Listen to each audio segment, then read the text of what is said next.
All right, so back to this. So September 15th, have all of your graduation application stuff done by then. The next thing I need to tell you is the due date for the TPA is October 18th. So write that down.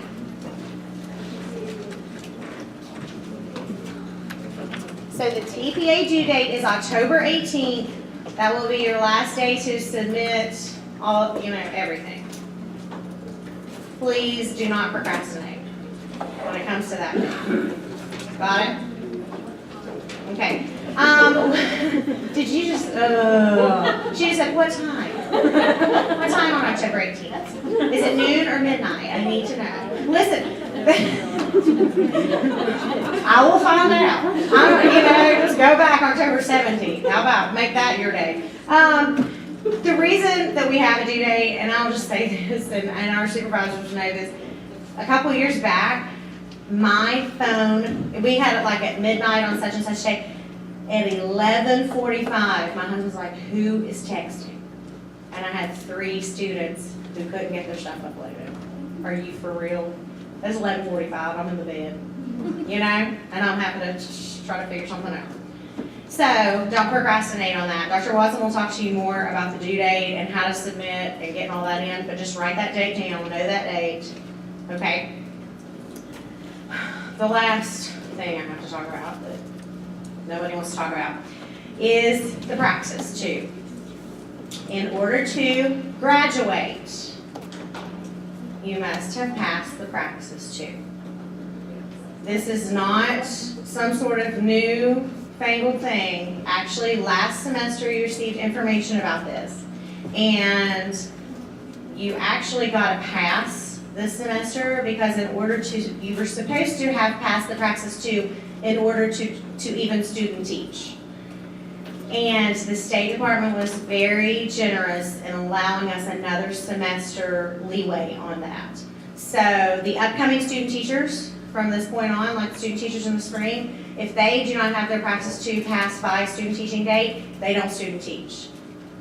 You guys are being allowed to student teach, but you must have your praxis 2 passed in order to have fulfilled all of your requirements for graduation. If you have any questions about that, you can see me, you can see Candace, or you can see Tammy Bailiff about that. I think she pulled the numbers the other day, and the percentage was about 50% right now had passed, which is that's good. I felt pretty good about that. Okay? So you need to be looking into that. If you haven't signed up to take it, you need to do so. Yes, sir? Are you just talking about the content praxis, or are you talking about the PLT? We are not talking about the PLT, the content praxis, or praxis 2 content. Okay? All right. I know this is when it murmurs. Everybody talks about me for a minute. I went to the bathroom earlier and there was a bunch of people in there and I was like, hey, quit talking about me, I'm in here. And it got quiet. It got silent. I went in the stall and I thought, oh, that's nice. Maybe they were talking about me. So anyway, if you have any questions about any of those things I just talked to you about, just see me afterwards. All right? We good to move on, I think? All right. Any questions about what we talked about this morning for the good of the group? If it applies only to you, just see me after. If you think that someone else has the same question, ask it. Yes? Okay, the 8 to 10 day unit, is that like in one subject time? Like it's not an all-day unit for 8 days, right? In elementary, it's not an all-day unit for 8 days. Okay, let me just give you like a brief overview. I always kind of use this example. Okay, so when I taught first grade, I did units all the time. So I would do a unit on penguins every single year just because kids love penguins, right? So one day I might do social studies standards and talk about where penguins live in the world. And then the next day I might do math standards and we might compare whether we were as tall as an emperor penguin, and then we would graph our data. And then the next day, do you see where I'm going with that? Okay. So it's just like one lesson a day? Can be. It can be more than one. Yes? For secondary, like my teacher teaches 3 different classes, so is it one 8-day unit for just one? One class, yes. You're gonna pick a focus class if you're secondary. They're gonna talk to you more about this. So let's say you're secondary English and your teacher teaches English 9 and English 11 and English Honors 12 or something. So let's say you want to do your unit in the English 9 class, and so you would take English 9 but they teach it 2 periods a day, you're gonna pick one. That's your focus class. Does this make sense now? But we Yeah. teach the unit for both those classes, but then one of them we just do for the. Sure. Yeah. And your teacher, if your teacher's had a student teacher before, they understand this, don't they, guys? I mean, can you? Yes. And your supervisors totally understand this. So if you ever have questions, you just always defer to them. Okay. We good? Okay. All right, we're gonna move forward. Just make sure they Yes. understand, they'll be teaching all classes. Yes. Oh my gosh, listen. Like we were talking earlier, you're not just teaching for 8 days, or you're not just teaching the English 9 unit class. You know, there's gonna be a 3-week period, at the minimum, a 3-week period where you're teaching everything all day, from start to finish, from bell to bell, okay? I think that a lot of people start to get confused about that at points, I don't know why, and they don't think that they'll say, well, I don't have to do that. Oh my gosh. If a student looked at me and said, and I was their cooperating teacher, and they said, well, I don't really have to do that, I would lose my mind. Because you do have to do it, because you're in there teaching, okay? Got it? I mean, if my cooperating teacher, who I said just bossed me all the time, told me to stand on my head for an hour a day, I'd been like, okay, where? Yeah, and I would have done it. Because that's what do you know, I'm just going to share this. This is kind of a funny story. During her planning every day, she watched Days of Our Lives from 1 to 2. And so I had to go in there and sit with her and watch Days of Our Lives from 1 to 2 every day. I just did it, you know? So anyway, you're there, you know, teach. Don't say, well, I don't really have to do that. Yeah, you do. If they ask you to teach it. Okay? All right, now moving on. Okay, to be successful. Oh, see, that's wrong. I'm going to change that. Where it says 5 to 10, I'm changing that. So don't look at that. You have to be there. Requirements for success. You have to be there. Attendance is mandatory. You have to be there. You have to have professionalism. You need to be dressed professionally, and you need to act professionally at all times. Third bullet, 8. Pretend that's an 8. 8 to 10 day unit during placement 1. 5 to 8 day unit during placement 2. During your second placement, you do have to write a unit. No, you don't have to do the TPA during the second placement. This is always a question. We're not making you do it twice, just once, okay? You have to successfully complete your TPA. You have to successfully complete the capstone interview, which we will talk more about in a minute. All of the items need to be completed by the specified due dates, i.e., when's the TPA due? October 18th, okay? Yeah. Successful completion of all student teaching placements and acceptable evaluations from the cooperating teacher and the university supervisor. That's what has to happen for you to be successful and to pass, okay? Understood? Okay. Repercussions. A plan of improvement may be put into action for unprofessional behavior, issues with attendance, or other factors pertaining to your student teaching experience. I just, in the past month, had to pull all of the plans of improvement I've ever had to write since I've been here. Most of them are for attendance. Some of them are for lack of planning, and I mean, just not having your lesson plans. That's unacceptable. If you are a teacher in a classroom and your principal comes in and says, let me see your lesson plans, and you're like, yeah, I just jotted down what I was going to do on this paper. That is unacceptable. So those are the things that I've mostly written plans of improvement for. So if it is bad enough for a university supervisor to contact me and say, listen, I've been in and the student really needs a plan of improvement because ABC, I'm there and I'm doing it, all right?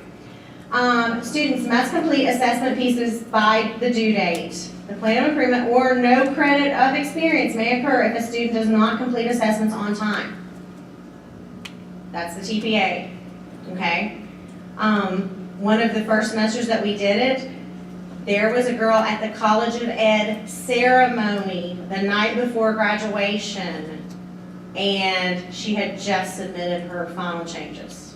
And we had just graded them and just told her, yes, she passed. Do not be that person. Because that's why it's not gonna happen anymore, okay? Don't be that girl. All right, so this is how the placement rolls. The first week we say is the observation week. So let's say you go in tomorrow, and you do observation. That does not mean that you sit there and if the teacher says, hey, can you do it? And you say, oh, just observing. Just supposed to observe this week. I mean, people have said this. That's why I'm bringing this up. I've got to put this down. Okay, that's not going to happen. If they ask you to jump in, get busy. Week 2, we say, is the beginning teaching week.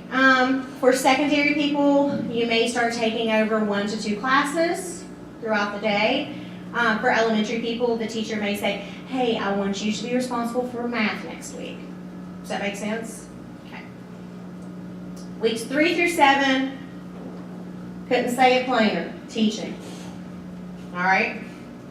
That's what you should be doing. No ifs, ands, or buts about it. And then week 8 is a reflection observation period. Now, if you're still teaching in that week, awesome. Keep it up. If you're still some people may not teach their unit until later on, closer to that week 8. And if they're still teaching it or if they're still working on it, then keep going. Please do not tell the teacher on week 8, I'm just supposed to watch again. They're going to start slowly taking back over their classroom anyway, but you need to stay busy, okay? Because there's nothing that's going to make anybody more upset around evaluation time if somebody says, I'm good, I'm finished, I'm good, you know? So that is the sequence of placement that we have. Now, things are going to happen in that, right? You're going to come up with a timeline. I'm going to show you how to do that in just a minute.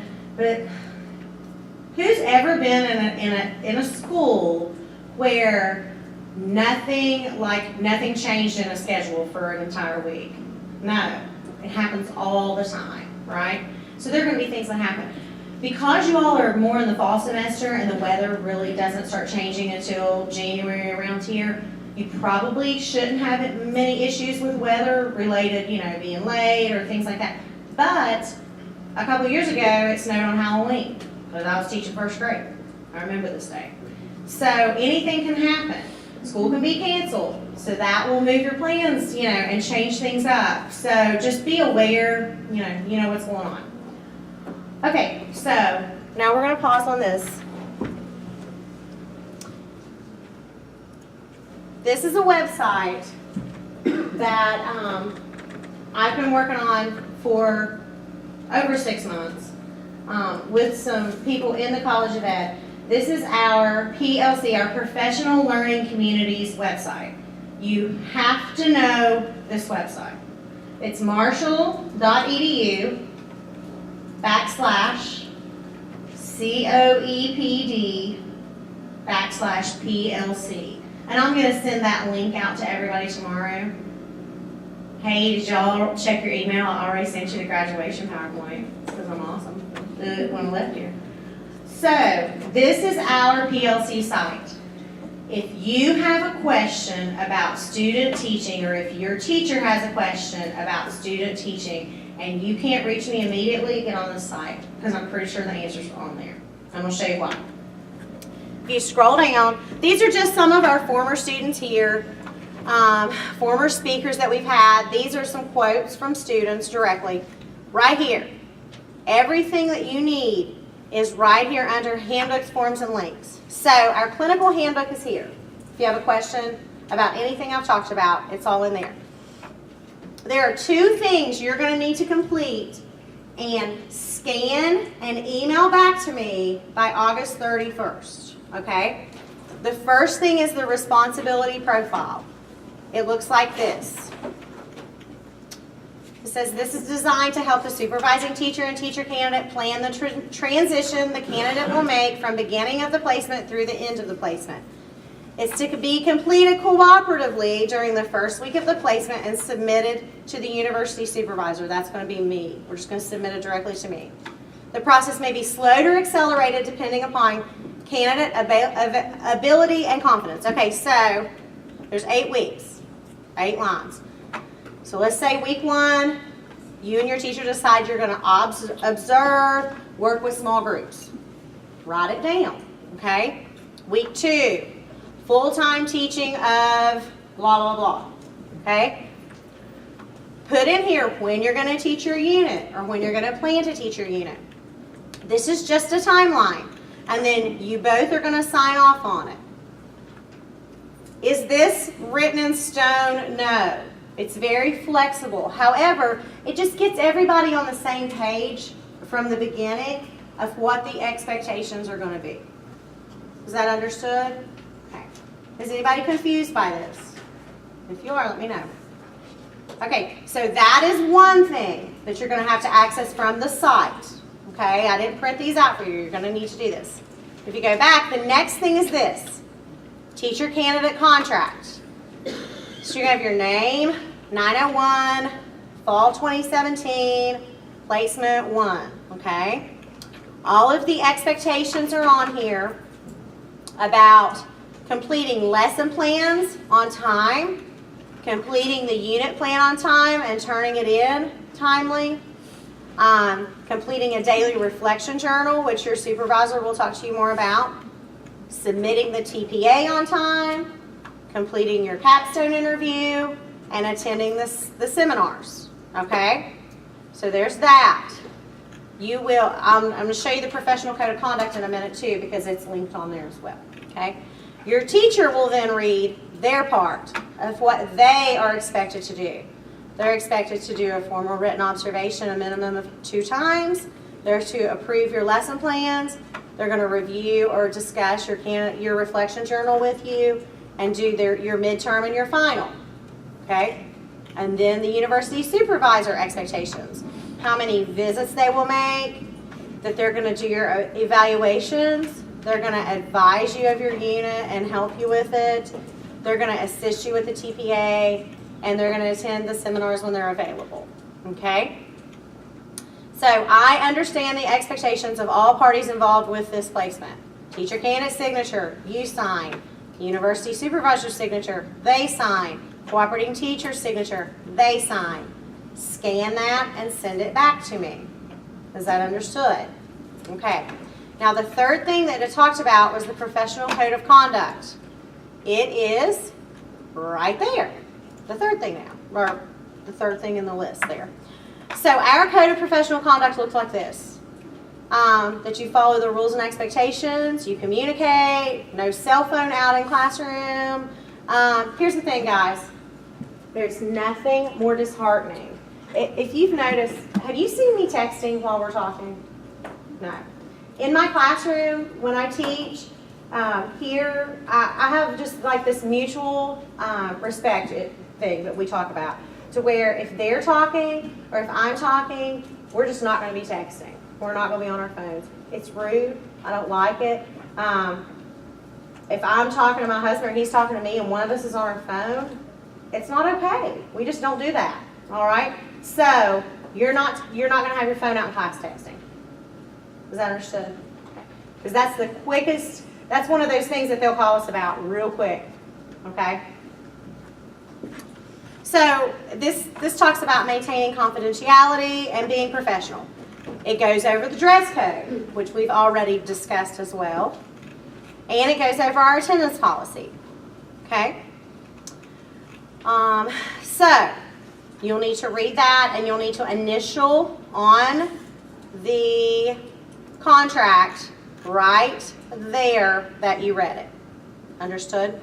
Okay, so those 2 things, the professional or the teacher candidate contract and the responsibility profile, I want you to complete those. I want you to scan them and I want you to email them to me in one email with each thing labeled, okay? Because what I'm going to do is then I've got them, and I'm just going to save them in my computer. We're trying to go as paperless as possible, okay? All right. Now, on this website, I'm going to go over a few more things with you that you may have had questions about. Your evaluation form is right here. Let me show you here. So if you are wondering exactly what your evaluation form is going to look like, well, it's in LiveText, so it doesn't look exactly like this paper copy, but the components are there. So that is what the rubric looks like, okay? You've seen it before in level 2. It's moved to level 3. So if you have any questions about what you're being scored on, there it is. Something to remember. Nobody is distinguished. You shouldn't be, okay? I think you're all awesome, but you're not distinguished. I'm not distinguished, and I taught forever. We do not want to see any unsatisfactories. If it's your midterm and there's an unsatisfactory, you're going to be put on a plan of improvement immediately, okay? Because we need to correct that. If you get your midterm and it's all emerging, do not call me crying, because people do that. They don't even like me. They just gave me all emerging. I can't even believe that. I thought I was doing a good job. You are doing a fine job. You're supposed to be emerging. You're brand new, okay? So, emerging is good. Got it? Everybody repeat after me. Emerging is good. Emerging is good. It's fine, okay? We want to be accomplished, sure. Even distinguished one day. But emerging is okay, all right? So, don't stress yourself out over an emerging.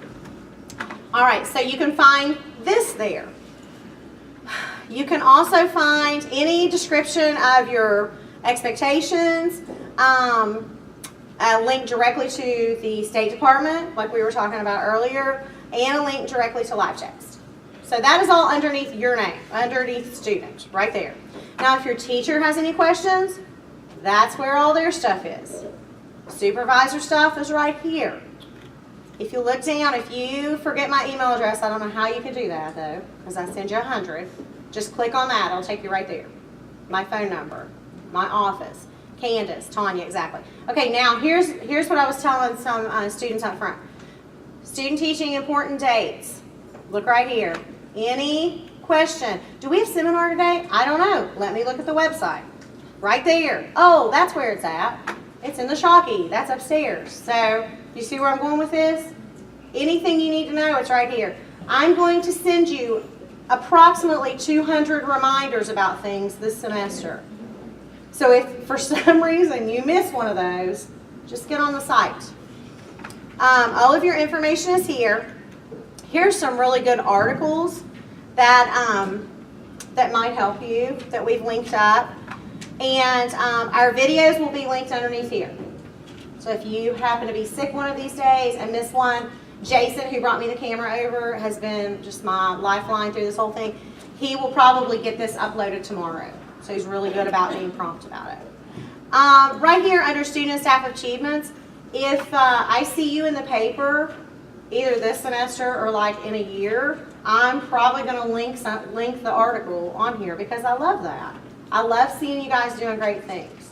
My whole board, like I have a cork board in my office and it's covered with newspaper clippings of students from since I've been here that are doing cool things. And so like this is just one of our recent ones. Sarah Brumbaugh was a TIR last semester. There she is. Do you guys remember her? Anybody know Sarah? And now she has a fellowship and she's just a really cool girl. So the paper did a story on her and I wanted to link that because I wanted to show our people doing great things. Okay? So that's the site that you have to know what's going on. There are other links here if you have any questions. The Testing Center website, that's a good link to have if you still need to do Praxis, libraries, anything like that. But right here, handbooks, forms, and links, and very important dates. Those are your two main things I'm sure that you'll be focusing on.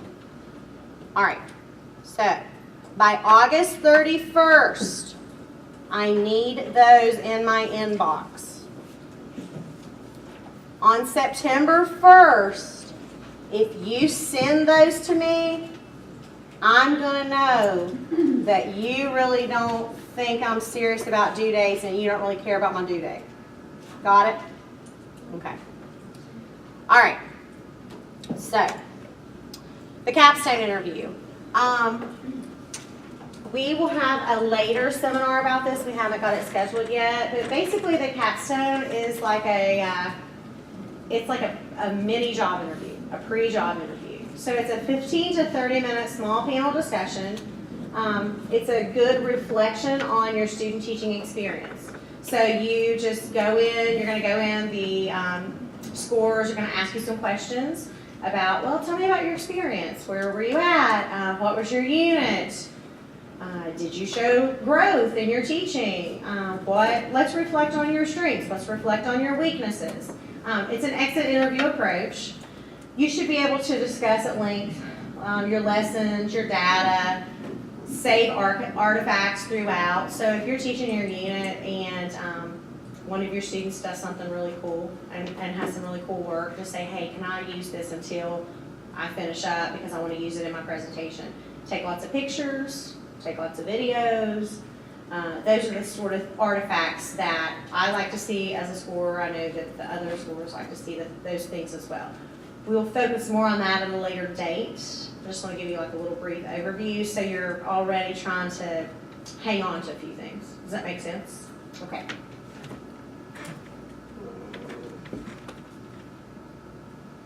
Okay.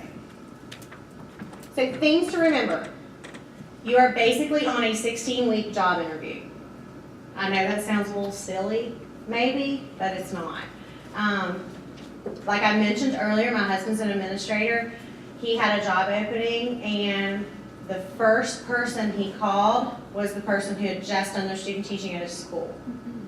Because she's awesome, and because she knew the school, and because he knew her work ethic, because she hadn't missed a day.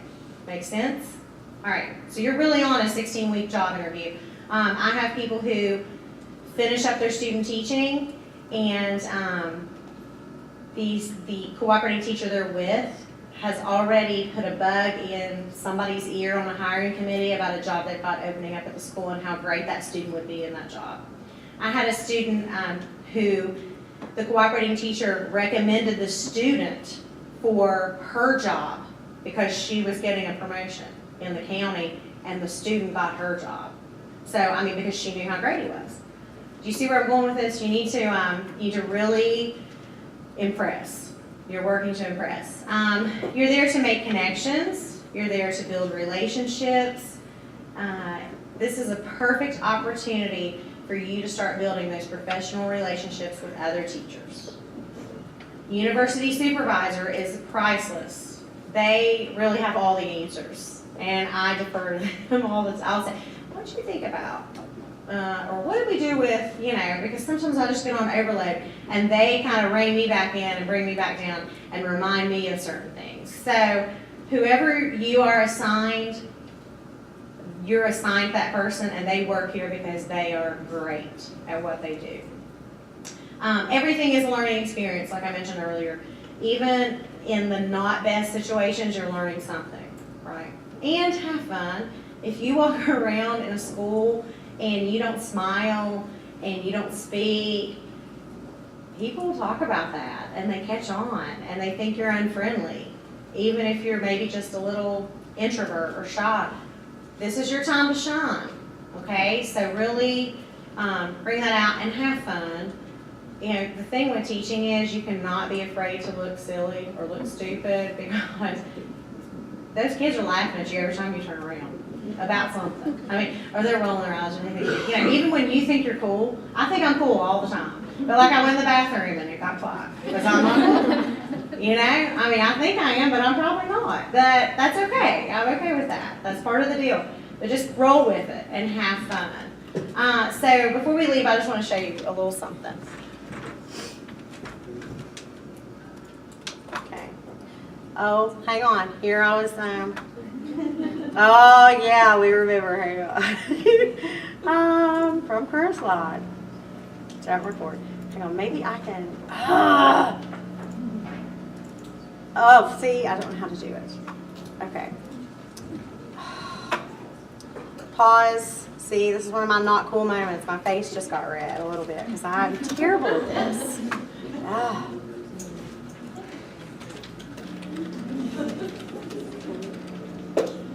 Hang on. Oh, what I tell you, I'm Google anything. I'm a search engine machine. Okay, here it is. Oh, you gotta watch the video, sorry.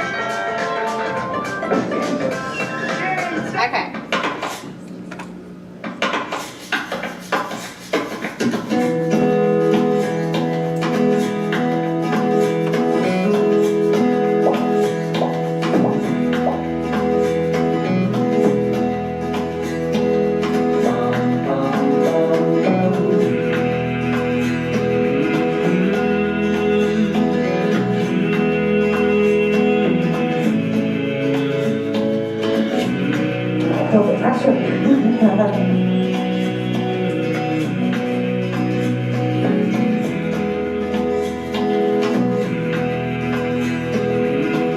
Dear Lila, Dear Joey. dear first year me. Hola.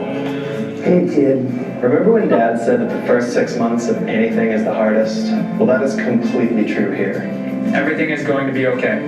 Things may seem tough right now, and at times you may feel like you want to give up, but please don't. Just know that you'll make a great teacher. You are probably wondering why in the world did I ever get into this profession? Just take a deep breath. I know that everything feels overwhelming, terrifying even, but you're gonna make it through this. Those kids in front of you, they want to learn. They need to know. Try every crazy thing you think of. In the end, those are the things that they'll remember. Your students need you there in front of the class, and they truly appreciate all that you do for them, even if they don't show it all of the time. You'll have trouble the first day of school with a student throwing a book at you. It'll miss. But don't worry, that student will come back 5 years later, introduce you to his new family, and thank you for having his back all the time, even after that first day. When a kid says your class is boring, don't take it personally. It happens to everyone. Holding your kids accountable is the greatest act of love you can give them. Teaching is never an exact science, and it's okay to struggle to find the answers. This is one of the most important lessons to learn as a teacher. You will fail, you will make mistakes, and you will embarrass yourself. When you do, accept it with grace and humility. And don't be afraid to ask for or admit you need help. You will also learn that you never stop learning to become the teacher you wanted to be on day one. I want you to know that what you expected to happen on the first day of school won't happen until maybe the 3rd, 4th, or even 18th year of your teaching. Lives and futures depend on you. That's scary and exhilarating. And you will know that this is exactly where you need to be. No matter what you might think, you are doing a good job through it all, the good and the bad. Just trust yourself. It's gonna be okay. And 7 years later, you're still gonna love coming to work every day. So keep up the great work, seek help from those around you, and just know that the work of a teacher is of the greatest importance. Your future self.